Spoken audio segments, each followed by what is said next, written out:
আনুষ্ঠানিকভাৱে AIDFৰ সৈতে মিত্ৰতা কৰাৰ পিছত এতিয়া কংগ্ৰেছ নেতৃত্ব বিপদত পৰিছে।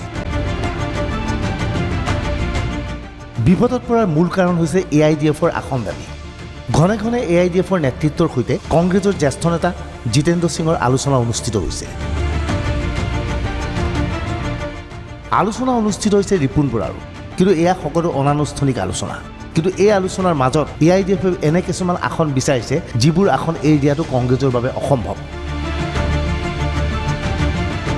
এনে পৰিস্থিতিত দুই পক্ষৰ মাজত বহু ক্ষেত্ৰত সংঘাত আৰম্ভ হৈছে। AIDFৰ নেতৃত্বৰ মতে কংগ্ৰেছক তেওঁলোকে পূৰ্ণ সমৰ্থন জনাই সংখ্যালঘুৰ ভোট বিভাজিত হোৱাৰ ক্ষেত্ৰত বাধা আৰোপ কৰিব। যিবোৰ সমষ্টিত 40%তকৈ কম সংখ্যালঘু ভোটাৰ আছে সেইবোৰ সমষ্টিত কোনো ক্ষেত্ৰতেই AIDFে প্ৰাৰ্থী থিয় নকৰায়। কিন্তু ইয়াৰ বিপৰীতে 50%ৰ অধিক আসন থকা সমষ্টিত AIDFে কংগ্ৰেছৰ পৰা আসন বিচাৰিছে। AIDFৰ মতে এইবোৰ সমষ্টি AIDFক এৰি দিব লাগে। ইয়াৰ বিপৰীতে সংখ্যাগুৰু থকা সমষ্টিত কংগ্ৰেছে নিজা প্ৰাৰ্থী দিব লাগে আৰু তেনে প্ৰাৰ্থীক সংখ্যালঘুৰ সমৰ্থন জনাব। এইখিনি সময়তেই দুটা সমষ্টিক কেন্দ্ৰ কৰি বিপদত পৰিছে কংগ্ৰেছ নেতৃত্ব।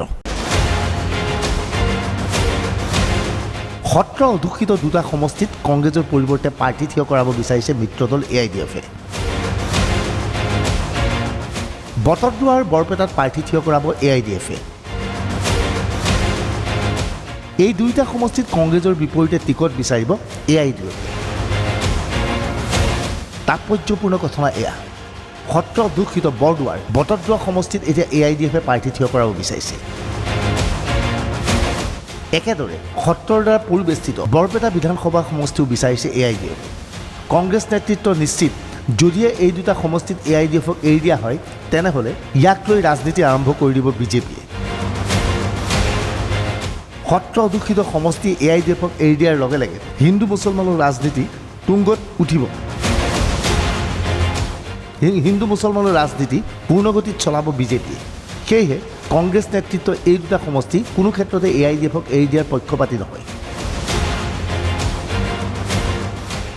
বৰপেটাৰ পৰা AIDFে প্ৰাৰ্থী হিচাপে প্ৰক্ষেপ কৰিব ইমদাদুল হক চৌধুৰীক। ইমদাদুল বৰ্তমান নাওবৈচাৰ AIDFৰ বিধায়ক। AIDFে নাওবৈচা সমষ্টিক কংগ্ৰেছক এৰি দিব বিচাৰিছে। প্ৰাথমিক অৱস্থাত এই সমষ্টিৰ পৰা প্ৰদেশ কংগ্ৰেছৰ সভাপতি ৰিপুণ বৰাই প্ৰতিদ্বন্দ্বিতা কৰাৰ কথা। নাওবৈচা সমষ্টি AIDFৰ দখলত আছিল, কিন্তু নাওবৈচা সমষ্টিত AIDFৰ বৰ্তমানৰ বিধায়ক ইমদাদুল হক চৌধুৰীৰ স্থিতি যথেষ্ট মজবুত নহয়। কংগ্ৰেছে এই সমষ্টিটো বিচাৰিছে। কংগ্ৰেছ নিশ্চিত এই সমষ্টিৰ পৰা তেওঁলোকৰ প্ৰাৰ্থী থিয় কৰালে হিন্দু মুছলমান দুয়োটা শ্ৰেণীৰে ভোট লাভ কৰি অতি সহজেই কংগ্ৰেছ প্ৰাৰ্থী বিজয়ী হ'ব পাৰিব। আনকি এটা সময়ত প্ৰদেশ কংগ্ৰেছৰ সভাপতি ৰিপুণ বৰাই এই সমষ্টিৰ পৰা প্ৰতিদ্বন্দ্বিতা কৰাৰ কথা আছিল। ইয়াৰে সুযোগ লৈছে এতিয়া AIDFে। AIDFৰ সভাপতি বদৰুদ্দিন আজমলৰ ঘনিষ্ঠ নাওবৈচাৰ বিধায়ক ইমদাদুল হক চৌধুৰীক AIDFে বৰপেটা সমষ্টিৰ পৰা প্ৰাৰ্থিত্ব দিব বিচাৰিছে। AIDFৰ মতে বৰপেটা সমষ্টি কংগ্ৰেছে এৰি দিব লাগিব AIDFক। ঠিক একেদৰে বৰদোৱা থানাৰ অধীনস্থ বটদ্ৰৱা সমষ্টিটো AIDFে প্ৰাৰ্থী থিয় কৰাব বিচাৰিছে। বটদ্ৰৱা সমষ্টিত কংগ্ৰেছৰ দুজন প্ৰাৰ্থী, প্ৰাক্তন মন্ত্ৰী গৌতম বৰা আৰু শিৱামণি বৰা। কিন্তু AIDFে এই সমষ্টিৰ পৰা থিয় কৰাব বিচাৰিছে তেওঁলোকৰ প্ৰাৰ্থী মতিউৰ ৰহমানক। AIDFৰ দাবী 2011ত মতিউৰ ৰহমানে মাত্ৰ 113টা ভোটত পৰাস্ত হৈছিল। কিন্তু কংগ্ৰেছ নেতৃত্বৰ মতে 2011 আৰু এতিয়াৰ স্থিতি একে নহয়। 2011ত গৌতম বৰাৰ বিপৰীতে একাংশ হিন্দু ভোটাৰেও ভোট দিছিল AIDFক। সেই সময়ত বিজেপিৰ অস্তিত্ব নাছিল, কিন্তু এতিয়া হিন্দু ভোটৰ ৰাজনীতি খেলিছে বিজেপিয়ে। এই সমষ্টিত যদিহে AIDFক এৰি দিয়া হয় তেনেহ'লে হিন্দু ভোটাৰ একত্ৰিত হৈ পুনৰ বিজেপি প্ৰাৰ্থীক বিজয়ী কৰিব। সেয়েহে মতিউৰ ৰহমানক এই আসন এৰি দিব বিচৰা নাই কংগ্ৰেছে। এইবাৰ এই ডিজিটেল ভানকেইখনলৈ মন কৰক। এই ভানকেইখন এতিয়া বৰক্ষেত্ৰী সমষ্টিলৈ ৰাওনা হৈছে। বৰক্ষেত্ৰী কংগ্ৰেছৰ দখলত থকা সমষ্টি। এটা সময়ত প্ৰাক্তন মুখ্যমন্ত্ৰী ডাক্তৰ ভূমিধৰ বৰ্মন এই সমষ্টিৰ পৰা বিজয়ী হৈছিল। এই সমষ্টি এতিয়া বিজেপিৰ দখলত। সংখ্যালঘুৰ প্ৰাধান্য থকা এই সমষ্টিত এইবাৰ AIDFে বিচাৰিছে। AIDFৰ প্ৰাৰ্থী চম্পক কলিতাই এতিয়া বৰক্ষেত্ৰীত ব্যাপক হাৰত প্ৰচাৰ চলাইছে। এইদৰে ডিজিটেল ভানেৰে প্ৰচাৰ চলোৱা হৈছে বৰক্ষেত্ৰী সমষ্টিত। অৰ্থাৎ বিজেপিৰ দখলত থকা বৰক্ষেত্ৰী সমষ্টিত কংগ্ৰেছৰ পৰিৱৰ্তে AIDFে প্ৰাৰ্থী থিয় কৰাব বিচাৰে। 50% অধিক মুছলমান ভোটাৰ থকা সমষ্টিত প্ৰাৰ্থী থিয় কৰাব বিচাৰিছে AIDFে।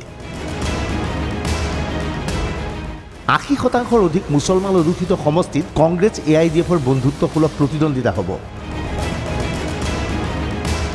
কংগ্ৰেছৰ দখলত থকা বহুকেইটা সমষ্টি বিচাৰিছে AIDFে। কংগ্ৰেছৰ মতে যিকেইটা সংখ্যালঘু অধ্যুষিত সমষ্টিত বৰ্তমানৰ কংগ্ৰেছ বিধায়ক আছে সেই সমষ্টিক AIDFক এৰি দিয়া নহ'ব। কিন্তু কংগ্ৰেছৰ এই প্ৰস্তাৱ অগ্ৰাহ্য কৰিছে AIDFে। কংগ্ৰেছে ইতিমধ্যে এটা ফৰ্মুলা প্ৰস্তুত কৰি কৈছে যে বৰ্তমান কংগ্ৰেছ আৰু AIDFৰ বিধায়ক যি সমষ্টিত আছে সেইকেইটা সমষ্টিত প্ৰাৰ্থী সলনি কৰা নহয়। কিন্তু এই প্ৰস্তাৱ অগ্ৰাহ্য কৰিছে AIDFে। AIDFৰ মতে পূৰ্বৰ নিৰ্বাচনত কংগ্ৰেছৰ সৈতে মিত্ৰতা নথকা স্বত্তেও এইকেইখন আসন AIDFে পাইছিল। এতিয়া কংগ্ৰেছৰ সৈতে মিত্ৰতা হোৱাৰ পিছত AIDFে সংখ্যালঘু অধ্যুষিত অঞ্চলত অধিক আসন বিচাৰিছে। কিয়নো সংখ্যাগুৰু অঞ্চলত AIDFে কংগ্ৰেছক সহায় কৰাৰ ফলত কংগ্ৰেছ যিহেতু লাভান্বিত হ'ব, গতিকে সংখ্যালঘু অধ্যুষিত অঞ্চলৰ অধিক আসন AIDFক কংগ্ৰেছে এৰি দিব লাগিব। কংগ্ৰেছৰ দখলত থকা লাহৰীঘাট সমষ্টি বিচাৰিছে AIDFে। এই সমষ্টিৰ বৰ্তমানৰ বিধায়ক কংগ্ৰেছৰ ডাক্তৰ নজৰুল ইছলাম। AIDFে এই সমষ্টিত থিয় কৰাব বিচাৰিছে ছিদ্দিক আহমেদক। ঠিক একেদৰে কংগ্ৰেছৰ দখলত থকা মানকাছাৰত AIDFে বিচাৰিছে আমিনুল ইছলামক প্ৰাৰ্থিত্ব দিয়ে। লাহৰীঘাটৰ বিধায়ক ডাক্তৰ নজৰুল ইছলাম এজন শক্তিশালী প্ৰাৰ্থী, পূৰ্বৰ যোগান মন্ত্ৰী। ঠিক একেদৰে মানকাছাৰত থকা তেওঁলোক কংগ্ৰেছৰ বিধায়ক ৰচিদ মণ্ডলো যথেষ্ট ভদ্ৰলোক। এনে অৱস্থাত এই দুটা সমষ্টি কেনেকৈ AIDFক এৰি দিব সেই কথা বুজি পোৱা নাই কংগ্ৰেছ নেতৃত্বই। কংগ্ৰেছৰ দখলত থকা দলগাঁও সমষ্টিত AIDFে মুজিবুৰ ৰহমানক টিকট দিব বিচাৰে। বিনিময়ত মঙলদৈ কলাইগাঁও আদিত প্ৰাৰ্থী থিয় নকৰাই AIDFে।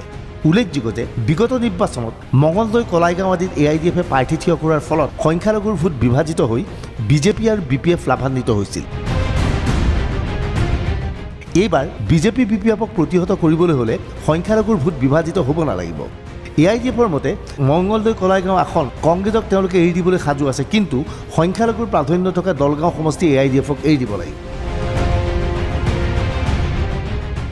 কংগ্ৰেছৰ দখলত থকা দক্ষিণ শালমৰাক লৈ দুই মিত্ৰ দলৰ সংঘাত। বদৰপুৰৰ কংগ্ৰেছ বিধায়ক জামাল উদ্দিনৰ মৃত্যুৰ পিছত AIDFে বিচাৰিছে আজিজক টিকট দিয়াটো। ঠিক একেদৰে কংগ্ৰেছৰ দখলত থকা ৰূপহী সমষ্টি বিচাৰিছে AIDFে। ৰূপহীৰ বৰ্তমান বিধায়ক হ'ল কংগ্ৰেছৰ নুৰুল হুদা। AIDFে এই সমষ্টিত নুৰুল আমিন চৌধুৰীক টিকট দিব বিচাৰে।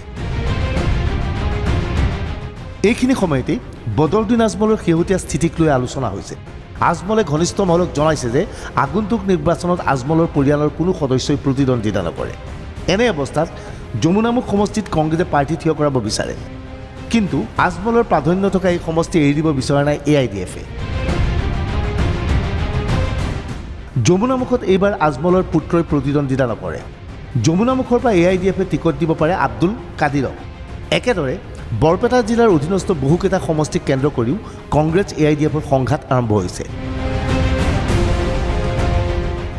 বাঘবৰ জনিয়া আদি সমষ্টিত AIDFে বিচাৰিছে বন্ধুত্বসুলভ প্ৰতিদ্বন্দ্বিতা, কিন্তু ইয়াৰ বিপৰীতে AIDFে চেঙা আৰু সৰুক্ষেত্ৰী সমষ্টি বিচাৰিছে। এই দুইটা সমষ্টি বৰ্তমান কংগ্ৰেছৰ দখলত। সৰুক্ষেত্ৰীৰ পৰা AIDFে বিচাৰিছে মীনাক্ষী ৰহমানক টিকট দিয়াটো।